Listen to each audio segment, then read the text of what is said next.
What స్వప్న, నువ్వేంటి ఇక్కడ? నువ్వెందుకు వచ్చావు? రాజా, ప్రతిసారి నేను నీ పక్కన ఉండాలని కోరుకుంటూ ఉంటావు కదా, అందుకనే ఇలా వచ్చాను. ఎందుకు స్వప్న?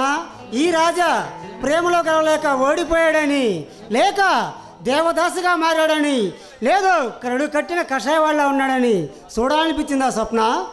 లేదు రాజా, నువ్వు చాలా మంచివాడివి, కానీ ఇలా మనసు చంపుకొని ఈ దుర్మార్గులతో తాగి తిరుగుతున్నావు. నీ జీవితం నాశనం చేసుకోవద్దని మంచి చెప్పడానికి వచ్చాను.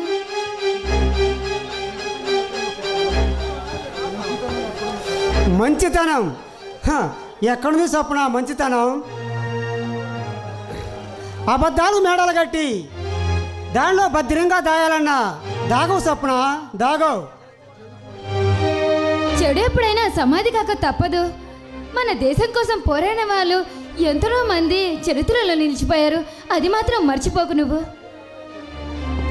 ఆ చరిత్ర కూడా సిగ్గుపడాల్సింది ఈ సమాజం. ఆశయాలకు దూడులు పడిసి, అన్యాయాలకు సమాధులు కడుతూ, దోపిడీలకు దందాలకు చట్టాలకు దోసుకుంటుంది ఈ సమాజం. న్యాయం కోసం పోరాడితే నిలువున ప్రాణాలు తీస్తుంది ఈ సమాజం. స్వప్న ప్రాణాలు తీస్తుంది. రాజా, ఇంకా ఎన్నాళ్ళని ఇలాగే ఉండిపోతావు? నీ జీవితాన్ని నాశనం చేసుకుంటూ ఉంటావు.